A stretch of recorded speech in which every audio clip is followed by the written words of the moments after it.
अद्वितीय है, आत्मा अखंड है। अखंड की पहचान क्या है? ये नहीं कि अभी दीपक जलाया और आप लोगों ने कहा कि ये दीप अखंड जल रहा है। ये कथा 5 दिन के लिए हो रही है। अखंड नाम जप। अखंड, अरे अखंड का अर्थ होता है जो नित्य, जिसमें कभी आना जाना, आगे पीछे, प्रारंभ अंत नहीं रहता है। तो आत्मा कैसी है? अखंड है। उसमें कभी विभाजन देश का, काल का और रूप का नहीं। सब देश में, सब काल में और सब रूप में जो सत्ता होती है उसे ही अखंड कहते हैं। सब देश, कोई ऐसा देश नहीं जहाँ आत्मा ना हो। कोई ऐसा काल नहीं जिस समय आत्मा न हो, और कोई ऐसा रूप नहीं जो आत्मा के बिना हो। तो अखंड आत्मा का ये बोध जिनको जग जाता है, अब फिर उसके लिए कुछ अप्राप्तव्य पदार्थ नहीं। वह संकल्प विकल्प रहित निर्विकल्प अवस्था में स्थिर हो गया है। कौन? जिसने सर्वत्र एक अखंड ब्रह्म सत्ता को जान लिया, फिर उसके मन में कोई अन्य संकल्प विकल्प नहीं रहते हैं। वो अपने स्वभाव आत्मा में स्थित हो गया है। यो मां पश्यति सर्वत्र सर्वं च मयि पश्यति तस्याहं न प्रणश्यामि स च मे न प्रणश्यति। जो ज्ञानी पुरुष संपूर्ण भूतों में सबके आत्म स्वरूप मुझ वासुदेव को अर्थात मैं रूप से व्यापक देखता है और संपूर्ण भूतों को स्वयं अपने आत्मा के अंतर्गत देखता है, इस ज्ञानी के लिए मैं अदृश्य नहीं होता हूँ। भगवान के प्रति जिन्होंने ऐसा भाव प्राप्त कर लिया है कि सब आकारों में परमात्मा है, सब आकारों में परमात्मा है और सब आकार परमात्मा में, सब जीवों में परमात्मा है और सब जीव परमात्मा में है, यानी अलग अलग नहीं है। एकत्व का जिनको बोध हो गया है, ऐसी निष्ठा वाले हैं, उनके लिए भगवान कहते हैं समोहम सर्वभूतेषु मद भक्ति लभते पराम। मैं उनके योग क्षेम का फिर मैं वहन करता हूँ। जो मुझ में और सब में मुझको देखते हैं, उनका फिर योगक्षेम में वहन करता हूँ। आगे जैसे मनुष्य अपने मस्तक, आंख, कान, नाक, मुंह, हाथ, पैर, गुदा आदि से ब्राह्मण, क्षत्रिय, वैश्य, शूद्र के कर्म करता है, फिर भी अपने शरीर के द्वारा हमारे 4 जाति वाले कर्म भी होते रहते हैं। ब्राह्मण का इशारा है मुख के द्वारा जो भी आप वेद शास्त्र का स्वाध्याय मंत्रों का करते हैं। हाथों के द्वारा आप जो कृषि खेती करते हैं, अपनी भुजाओं के बल पर आप क्षत्रिय का कर्म भी करते हैं। पैरों के द्वारा शूद्र का। तो ये चारों प्रकार के कर्म आपके शरीर के द्वारा होते हैं। जो भी नाम रूप वस्तु दिखाई पड़ती है, वहाँ ज्ञानी उन पदार्थों के रूप में परमात्मा को ही देखता है।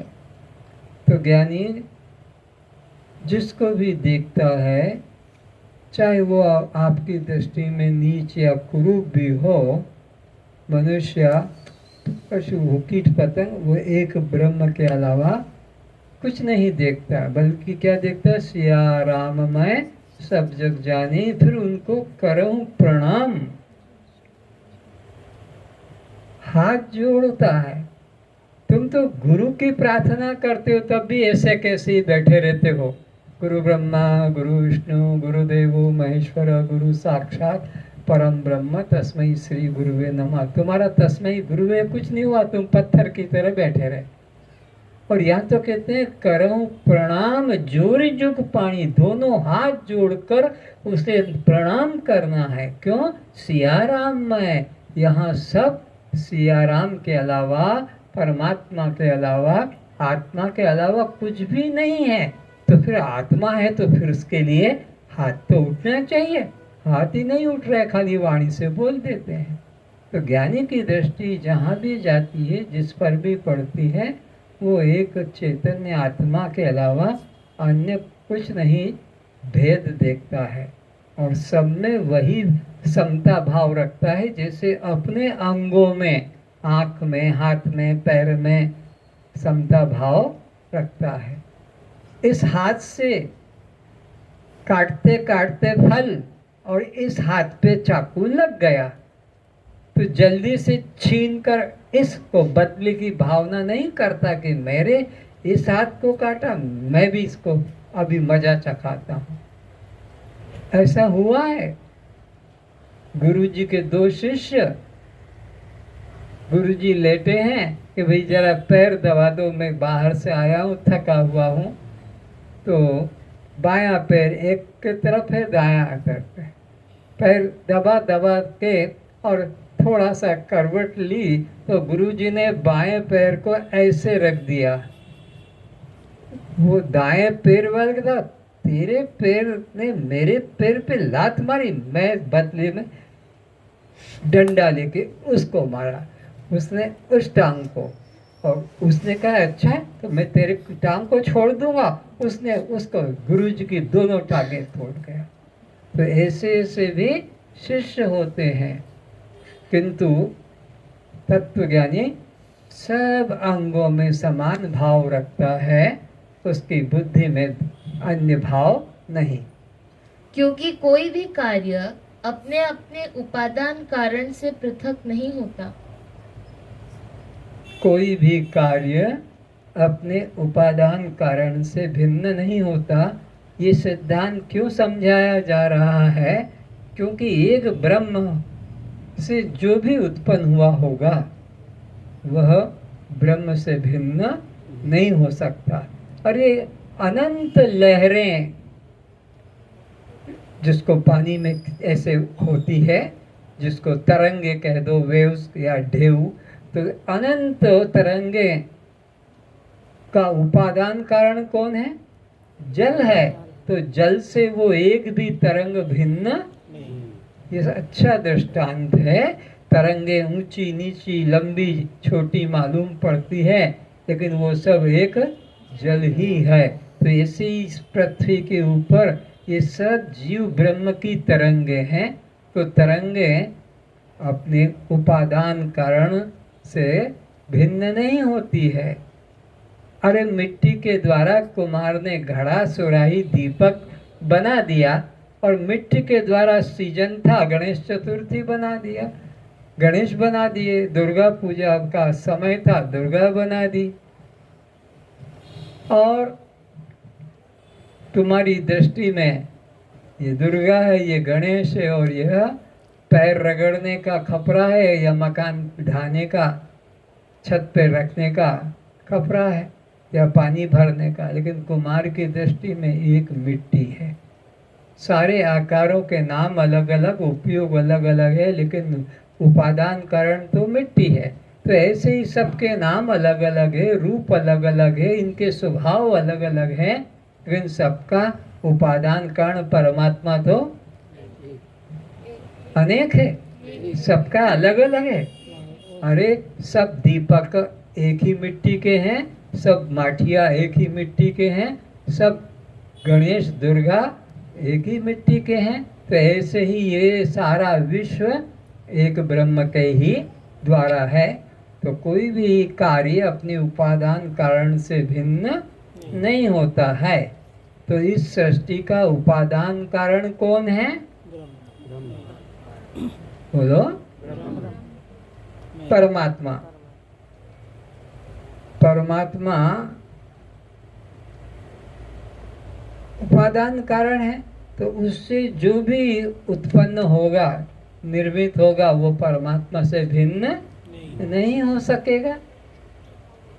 अरे नीम के पत्तों का द्वारा तुम जो भी सब्जी बनाओगे, चटनी बनाओगे, जो रस बनाओगे, कि पकोड़ा पकौड़ी भी बनाओगे, सब मीठे होंगे नीम के रस से, कड़वे पीते। तो ये सही है, ब्रह्म के द्वारा जो भी ये सब सृष्टि बनेगी ब्रह्म रूप होगी, क्योंकि उपादान कारण से कार्य कभी अलग नहीं होता है। तो क्या सिद्धांत निकला कि जहाँ जहाँ कार्य तहाँ तहाँ कारण, जहाँ जहाँ जो जो कार्य है वहाँ वहाँ वह कारण ही विद्यमान है। कान का बने, नाक का बने, अंगुली का, हाथ का, कुछ भी बने पर सोना ही है, स्वर्ण से भिन्न कुछ भी नहीं। या कपड़े तुम ऊपर के हो, अंदर के हो, नीचे के हो, नाम अलग अलग दे दो कपड़ों का, लेकिन सबका उपादान कारण तो एक सूत ही है, सूत से भिन्न कुछ भी नहीं। जैसे स्वर्ण से बने आभूषण स्वर्ण ही होते हैं, सूत से बने नाना रूप वस्त्र भिन्न होने पर एकमात्र सूत ही सत्य है। मिट्टी से बने सभी आकार मिट्टी ही होते हैं। ये छोटे छोटे बच्चों जैसे दृष्टांत थे, समझ में आ गया क्या आया कि कारण से कार्य अलग, तो ये सृष्टि का कारण एक प्रभु, एक परमात्मा, तो फिर सृष्टि उससे अलग, इतनी सी बात है कि कारण से कार्य कभी अलग नहीं होता। तो ये जगत का कारण कौन है? जगदीश। तो जहाँ जहाँ जगत तहाँ तहाँ जगदीश। लेकिन अज्ञानी लोग टिकट कटा के ट्रेन से, बस में या अपने वाहन से पुरी जाते हैं जगन्नाथ के दर्शन के लिए। तो यहाँ क्या है? बोले यहाँ तो जगत है, और वहाँ क्या है? वहाँ जगदीश है। यहाँ तो सोना है ना, यहाँ तो अलंकार है। सोना तो खदान में है, सोने की खदान में। यहाँ तो चूड़ी चेन अंगूठी है, यहाँ सोने का कुछ नाम नहीं, पता भी नहीं। तो यहाँ अज्ञानियों को अपने जीवन व्यवहार जहाँ चला रहे हैं, परिवार में, नगर में, वहाँ इनको परमात्मा किसी में कुछ भी नहीं दिखता। इनको दिखता है बद्रीनाथ, केदारनाथ, रामेश्वर, जगन्नाथ, कैलाश, वहाँ परमात्मा दिखता है। लेकिन परमात्मा तो जहाँ जगत है वहाँ वो जगदीश ही है। जहाँ अलंकार है वहाँ स्वर्ण ही है। जहाँ पर घड़ा सुराही दीपक है वहाँ मिट्टी है। तो जहाँ मनुष्य, पशु, पक्षी, कीट पतंग है वहाँ परमात्मा। कौन है? परमात्मा। परमात्मा है। तो समता भाव आ गया, विषमता चली गई, राग द्वेष खत्म हो गया। नानाश्चर्यमिदं विश्वं न किंचिदिति निश्चयी निर्वासनः स्फूर्तिमात्रो न किंचिदिव साम्यति। जिस ज्ञानी को अधिष्ठान चेतनात्म स्वरूप का अनुभव हो जाता है, तब उसकी ज्ञान दृष्टि में आरोपित अध्यस्त जगत का बोध हो जाता है। जिस ज्ञानी को अधिष्ठान आत्मा का विवेक जग गया, ये अधिष्ठान आत्मा ही सत्य है, तो फिर उसे जो भी अध्यस्त भ्रम दिख रहा था अज्ञान काल में, वो सब विलोप हो जाता है। जैसे मंद अंधकार में रस्सी में सांप जब दिखता है, किंतु जब प्रकाश हो जाने से और आपको वहाँ फिर सर्प नहीं दिखाई पड़ता, प्रकाश दिख जाने से सर्प भ्रम चला जाता है। तो जिस ज्ञानी को आत्मज्ञान हो जाता है, अखंड ब्रह्म का ज्ञान हो जाता है, तो फिर जो जो उसको भेद भ्रांति दिख रही थी उन सब का लोप हो जाता है।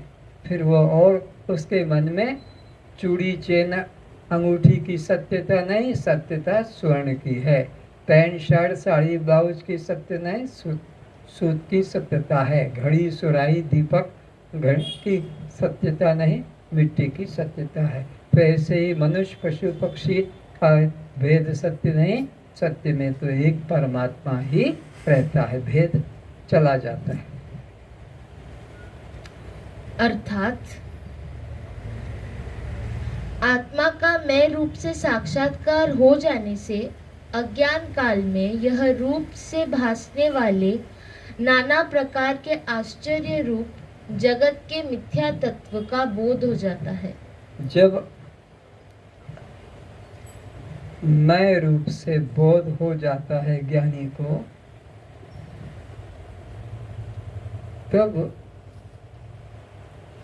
यह तो घड़ी है, यह पंखा है, ये मोटर है, उपयोग आ रहा है घड़ी का भी, पंखे का भी, मोटर का भी, लेकिन उसकी दृष्टि से आकारों का लय हो जाता है। फिर उसकी दृष्टि में पंखा, घड़ी या मोटर सत्य नहीं रहते हैं। जिसको एक अखंड ब्रह्म सत्ता का बोध हो जाता है, फिर नाना भेद रूप सृष्टि उसकी दृष्टि में नहीं रहती है। जैसे रश्मि अधिष्ठान के बोध हो जाने से भयभीत करने वाले जहरीले मारक सर्प भ्रम का नाश हो जाता है, मरुस्थल के जल को मिथ्या जान लेने पर जल प्राप्ति के लिए पुनः उस ओर दौड़ने का भाव समाप्त हो जाता है।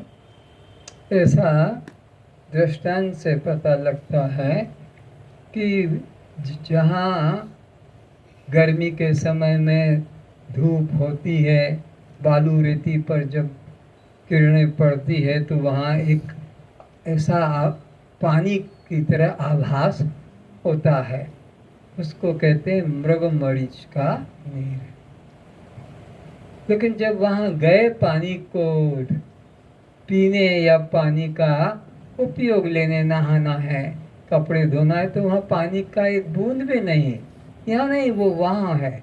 फिर वहाँ गए तो देखा यहाँ नहीं, वहाँ है। तो वो जैसे अब पता लग गया तो अब बैठ गया। अभी भी वो दिख रहा है, पानी लहरा रहा है, लेकिन अब वहाँ जाकर पानी के लिए हाथ बढ़ाता नहीं है। तो अज्ञान काल में जहाँ जहाँ इसको सांसारिक पदार्थों में सुख दिखाई पड़ रहा था, वहाँ सुख मिलेगा, उससे सुख मिलेगा, उसमें सुख ज़्यादा है, उसमें सुख कम है। लेकिन जब स्वरूप का बोध हो जाता है, तो सब दृश्यों में से उसे सुख बुद्धि हट जाती है, और उसे पाना है, उसे पाना है, उसे छोड़ना है, उसको लाना है, ये भाव ही खत्म हो जाता है। मरुस्थल के जल को मिथ्या जान लेने पर जल प्राप्ति के लिए पुनः उस ओर दौड़ने का भाव समाप्त हो जाता है, किंतु बाधितानुवृत्ति द्वारा दूर से पूर्ववत जलाशय दिखाई देता है। तो ज्ञान हो जाने पर भी उसे धूप में, बालू रेती पे तो वैसा ही जल भासता है, दिखाई पड़ता है, पर अब उसके मन में वो सत्यता नहीं रहती है। सीप में पहले तो चांदी प्रतीत होती थी, पर जब सीप का यथार्थ बोध हो गया, अब उसके मन में चांदी की रूपा की भ्रांति निकल गई, उसे पाकर संग्रह करने का विचार नहीं। तो अज्ञान काल में जो सत्य मालूम पड़ता था, यह दृश्य जगत, स्वरूप का, अखंडता का, आत्मा का बोध हो जाने पर, अद्वितीय सत्ता का बोध हो जाने पर, उसके प्रति मन में आकर्षण, पाने की इच्छा, संग्रह कर रखने की इच्छा नहीं रहती है। उससे दृष्टा की उस ओर प्रवृत्ति नहीं होती है। उस फिर मिथ्या जगत को, कि मिथ्या धन को फिर पाने के लिए उसकी इच्छा नहीं होती, उधर दृष्टि भी नहीं जानती। जान लिया कि वो तो पानी है नहीं, दिखता है तो दिखता रहे। जिसने अपने शाश्वत आत्म ब्रह्म स्वरूप को जान लिया, वह क्षण भंगुर नाशवान देह संघात एवं दृश्य शरीर के भोग पदार्थों में सत्य एवं सुख बुद्धि नहीं रखता। कौन व्यक्ति इस दृश्य संसार में सत्य एवं सुख बुद्धि नहीं रखेगा? सब तो भाग रहे हैं, ये सत्य है, वो सत्य है, यहाँ है, वहाँ है, भाग रहे हैं सब। कोई एक पुण्यशाली आश्चर्यवत पश्यति कश्चित एनम, कोई एक ही अनात्मा से लौटकर आत्मा की तरफ आता, कोई एक, सब अनात्मा की तरफ जा रहे हैं। क्यों? कि उन्होंने वहाँ सत्य भाव रखा है, पर ज्ञानी ने अपने आत्मा में ही सत्यता अखंडता का भाव पकड़ लिया है, तो अब उसका मन इस अनित्य संसार के पदार्थों को पाने के लिए मन ललायित नहीं होता। फिर उसकी किसी में आसक्ति, प्रीति, वासना नहीं रहती है, वह परम शांति को उपलब्ध हो जाता है। फिर उसको किसी भी पदार्थ के प्राप्त करने की वासना, लालसा नहीं होती है। इसी शरीर के बारे में जान लो, इसने अपना जो भी घर परिवार था, उन सब का अनित्यता का भाव जान लिया कि ये सब अनित्य हैं। घर परिवार भी काफी बड़ा था, ये 7 बहनों का भाई है, तो इतना बड़ा परिवार और को छोड़कर अब आया है, तो अब यहाँ आश्रम बने, मेरा ये हो जाए, मेरा वो हो जाए, बिल्कुल इच्छा भी नहीं होती है, भाव भी नहीं आता है कि इस सामान को अपना बना लूँ, इस मकान को अपना बना लूँ, इस गाड़ी को अपना बना लूँ, कि इस वस्तु को, क्योंकि जिसने पहले अनित्य समझकर सबको छोड़ दिया है, अब उन्हें अनित्य को लेने की इच्छा होगी। आरती मुझे कहती, जानते हो आपको कितना समय हो गया आश्रम में गए? अरे आश्रम भाड़ में जाए, मैं आश्रम के लिए पैदा हुआ हूँ, मैं तुम्हारे आश्रम की रक्षा करें, अपना मकान, अपना घर परिवार छोड़कर ठोकर मार कर आया, अब मैं आश्रमों की उन्नति के लिए आश्रम में जाके बैठूं? अरे तुम्हें सत्संग अच्छा लगता है, मेरे पास आओ, सत्संग से प्यार है तो मेरे पास आओ, सत्संग में आग्रह नहीं, आश्रम में जाके बैठोगे तो सुनेंगे, वहाँ खाने पीने की मौज शौक रहती, दिन भर बनाओ खाओ, क्योंकि कोई तो कुछ कंट्रोल नहीं है। तो कहने का इशारा कि जिसने पहले से ही संसार को अनित्य समझकर छोड़ दिया घर पार, और फिर वो संसार के अंदर आसक्त नहीं होता। जेहि विषया संतन तजी, जेहि विषया संतन तजी मूढ़ ताहि लिपटाए, जिन विषयों को पहले से ही ठोकर मारकर घर से निकला है, उन्हीं विषयों के लिए फिर उसमें वह ललायित नहीं होता है। जेहि विषया संतन तजी, ये बार बार उधर क्यों देखती है? तेरी गर्दन में कुछ खराबी है क्या? तो उधर झटका क्यों मारती है? थोड़ा इधर ऐसे को बैठो। जेहि विषया संतन तजी मूढ़ ताहि लिपटाए, और मूढ़ लोग उन्हीं विषयों में लिपट रहे हैं। हमारा मकान, हमारा आश्रम, हमारी गाड़ी, हमारी ये लाड़ी की, और भी जो कुछ है। तो जेहि विषया संतन तजी मूढ़ ताहि लिपटाए, कैसा? जो नर डारत वमन करी, जैसे व्यक्ति वोमिट करता है, बाती करता है, तो कुत्ता जाकर जल्दी से चाटने लगता है। तो ये संसार के विषय को तो वमन कर दिया ज्ञानी ने, और ये मूढ़ लोग उसे चाट रहे हैं। ये पत्नी, ये पति, ये मेरा बेटा, ये मकान, ये आश्रम, उसी में लटक रहे हैं। वो तो पहले ही सबको वोमिट की तरह त्याग करके आया है। तो इस प्रकार अज्ञान अवस्था में जिन पदार्थों को लेकर तुम्हारा मन आकर्षित हो रहा था ज्ञान हो जाने से, इस जगत की असत्यता जान लेने से, और उसका मन उन अनित्य पदार्थों की तरह आकर्षित नहीं होता है। आत्मानंद के सामने यह बहुत प्रकार का आश्चर्यमय संसार उसे निरस एवं तुच्छ हो जाता है। फिर से आत्मानंद के सामने समझ लो, समझते जाओ। आत्मानंद का जिसको अनुभव हो गया, जिसने उसकी महिमा जान ली, उसके मन में इन अनित्य क्षण भंगुर पदार्थों के प्रति सत्य बुद्धि, सुख बुद्धि, आकर्षण खत्म हो जाता है। आत्मानंद के सामने यह बहुत प्रकार का आश्चर्यमय संसार उसे निरस एवं तुच्छ हो जाता है। अज्ञान भ्रम के कारण ही असत्य को सत्य मान लिया है। अज्ञान के कारण ही यह दुख रूप संसार को, अनित्य संसार को सुख रूप, आनंद रूप मान लिया। जबकि भगवान खुद कहते हैं, भगवान की वाणी पर तो विश्वास करो, निरंजन को मारो गोली, पर भगवान कृष्ण कहते हैं अनित्यम असुखम, ये सारा संसार अनित्य है। और तुम्हें लगता ये भी अपना कर लूं, ये भी अपना बना लूं, इसको भी खरीद लूं, उसको भी रख लूं, इसको भी कर लूं। अरे ज्ञानी तो उसको वोमिट की तरह सब छोड़ता है, उल्टी बाती की तरह, उसको ग्रहण करने की इच्छा नहीं करता।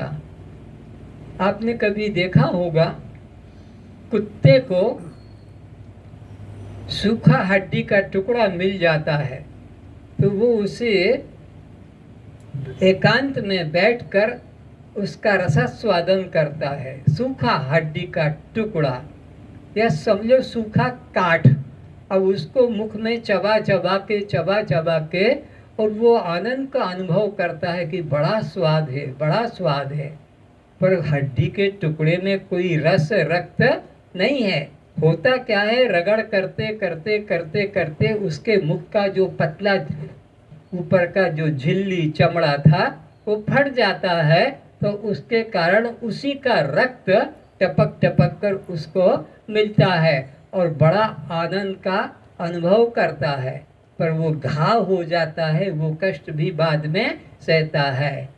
तो कुत्ते को सूखी हड्डी में रस लगता है। उस वक्त पर कोई जंगल का बाघ जो ताजा खाने वाला मांस और वो आता है तो कुत्ता भागता है, वो हड्डी का टुकड़ा लेकर कि ये साला मेरा कहीं सुख छीन ना ले, क्योंकि तो ताकत वाला है, तो वो भागता है। अरे तू हड्डी के टुकड़े में वो तो ताजा काट कर, बासी भी नहीं, ताजा काट कर खाता है, तो वो तेरे सूखे हड्डी के पीछे जाएगा। तो तुम्हारे संसारियों का सुख कुत्ते की हड्डी के सुख जैसा है। तुम्हारे संसारियों के जो भी सुख हैं, पदार्थ, पति कहो, पत्नी कहो, बेटा कहो, बेटी कहो, कि जो भी हो, ये सब कुत्ते के द्वारा चबाए हुए हड्डी के टुकड़े की तरह है। और संत सद्गुरु उसके द्वारा तो ये हमारा सुख छीन लेगा। पास में जाने से डरते, तुम जाके प्रणाम कर लो, मैं यही अच्छा हूँ, हाँ मैं ऐसे ही प्रणाम कर लेता हूँ, मेरे को क्या जरूरत है प्रणाम करने, ठीक है वो तो सब जगह तो है। इससे डर लगता है उनके पास जाने में, क्या सोच के हमारा सुख ये छीन न ले, हमारा संसार यह छीन न ले। वो ब्रह्मानंद का सुख पीने वाला कि चाहने वाला वो इस कुत्ते के हड्डी के टुकड़े की तरह विषयानंद की ओर आकर्षित नहीं होता। लेकिन मूढ़ लोग तो अपने को ज़्यादा विवेकी मानते हैं, इसलिए वो संतों से, ब्रह्मानंद से दूर रहते। जब दृश्य नामक कोई वस्तु होगी तभी दृष्टा की मान्यता घटेगी, परंतु विचार करने पर दृश्य ही नहीं मिलता, तब न दृष्टा होगा न दृश्य रहेगा। इस प्रकार एक परमात्मा ही दृष्टा दृश्य दर्शन रूप त्रिपुटी के रूप में भासता है। परंतु जब त्रिपुटी का विषय हो जाता है तब त्रिपुटी का प्रकाशक एक परमात्मा ही शेष हो जाता है। जिसको एक परमात्मा का बोध जग गया, अब उसके लिए न प्रमाण है, न प्रमेय है, न प्रमाता है, न कर्ता है, न क्रिया है, न कर्म है, न ध्याता है, न ध्यान है, न ध्येय है। एक ब्रह्म का जब बोध हो गया तो उसकी बुद्धि से यह द्वैत त्रिपुटी कहो समाप्त हो जाती है। संसार में सुख दुख हर्ष शोक का जो अनुभव होता है वह मनुष्य की वासना एवं अहंकार के कारण होता है। तो व्यक्ति के अंदर जो वासना होती है और अहंकार होता है, उसी के कारण यह आपको हमको बार बार जन्म लेना पड़ता है। यदि हमारे मन में कोई वासना नहीं तो अहंकार नहीं तो फिर पुनर्जन्म क्यों होगा? बिना पुनर्जन्म के कारण के पुनर्जन्म नहीं होगा। और पुनर्जन्म का कारण क्या है? वासना। वासना से ही पुनर्जन्म होता है। भगवान तुम्हें क्यों कुत्ता गाय घोड़ा गधा बनाएगा? सोचो उसको क्या सुख मिलेगा? तुम्हें हाथी बना दिया कि सांप बना दिया, उसको तो कुछ सुख से नहीं मतलब है। तो ये क्यों सांप बना, क्यों कुत्ता बना, क्यों घोड़ा गधा बना, क्यों नौकर बना? तो वो तुम्हारी वासना से ही तुमको ये सब योनियां प्राप्त होती है। इसलिए जो ज्ञानी निर्वासनिक होते हैं उनको पुनर्जन्म लेना नहीं पड़ता, माँ के गर्भ में आना नहीं पड़ता। इसलिए वासनाओं से मुक्ति प्राप्त करो। और वासनाओं से मुक्ति प्राप्त कब करोगे? जब आत्मा में आनंद का अनुभव करोगे। आत्मा का अनुभव नहीं होगा आनंद का, तब तक यह क्षणिक विषय भोगों से वैराग्य भी नहीं होगा। इसलिए आत्मचिंतन को बढ़ाओ, आत्मानंद का अनुभव करोगे तभी जाकर भवबंधन दूर होंगे। आज बस इतना ही। आप एक जग माही। साधो आप एक जग माही जी, साधो आप एक जग माही जी, आप एक जग माही जी, आप एक जग माही जी। दूजा भरम स्वप्न सम जानो, दूजा भरम स्वप्न सम जानो, ज्यों दर्पण में छाई जी, ज्यों दर्पण में छाई जी। स्वप्न नगर को कल्पित जानो, स्वप्न नगर को कल्पित जानो, स्वप्न साक्षी है सत्य जी, स्वप्न साक्षी है सत्य जी। आप एक जग माही रे साधु, आप एक जग माही साधु, आप एक जग माही जी, आप एक जग माही जी। जैसे जल हिम फेन तरंगे, जैसे जल हिम फेन तरंगे, हे जल वस्तु अभिन्न जी, हे जल वस्तु अभिन्न जी। चूड़ी चैन अंगूठी पायल, चूड़ी चैन अंगूठी पायल, नहीं स्वर्ण से भिन्न जी, नहीं स्वर्ण से भिन्न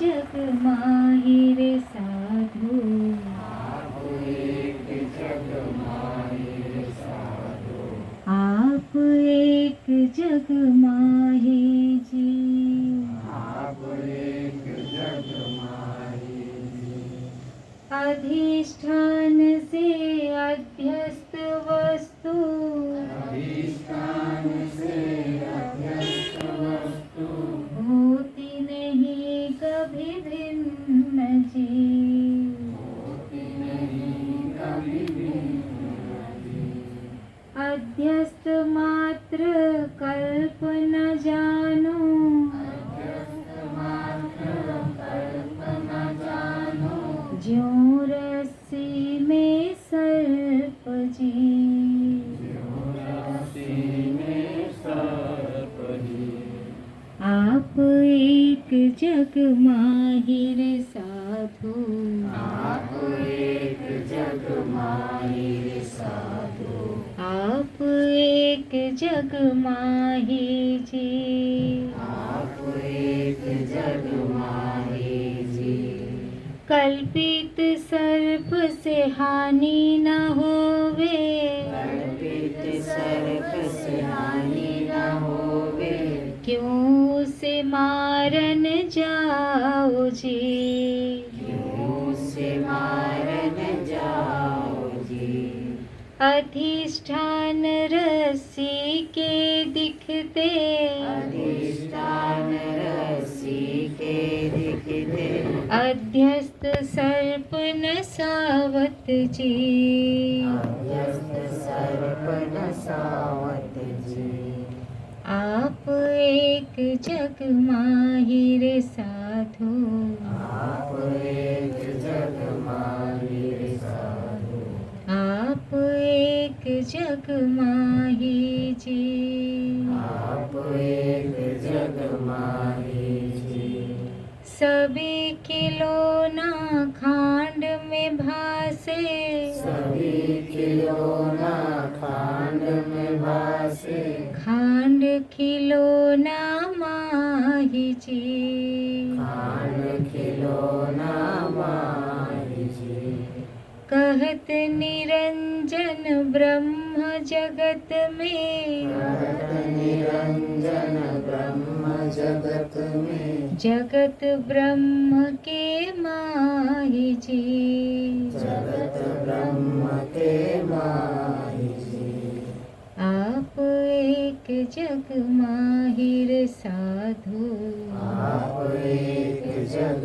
माहिर साधु आप एक जग माहि जी आप एक जग माहि जी आप एक जग माहि जी आप एक जग माहि जी सर्वे भवन्तु सुखिनः सर्वे भवन्तु सुखिनः सर्वे सन्तु निरामयाः सर्वे सन्तु निरामयाः सर्वे भद्राणि पश्यन्तु सर्वे भद्राणि पश्यन्तु मा कश्चित् दुःखभाग् भवेत् मा कश्चित् दुःखभाग् भवेत् सब सुखी रहें, सब सुखी रहें सब निरोग रहें, सभी रूपों में एक परमात्मा को देखें, परमात्मा को देखें सभी रूपों में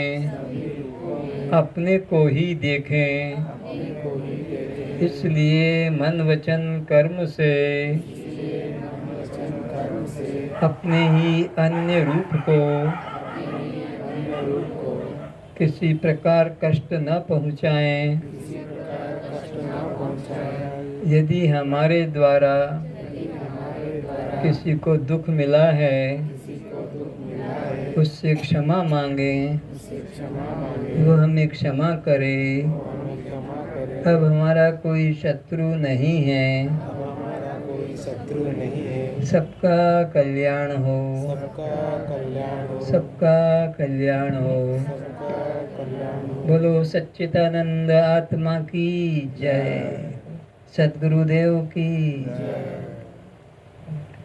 आप लोगों के पुण्य प्रताप से मुझे इतनी देर सत्संग में डूबने का मौका मिला, इसके लिए सबको मैं धन्यवाद करता हूँ और सबके चरणों में अपराधों की क्षमा चाहता हूँ।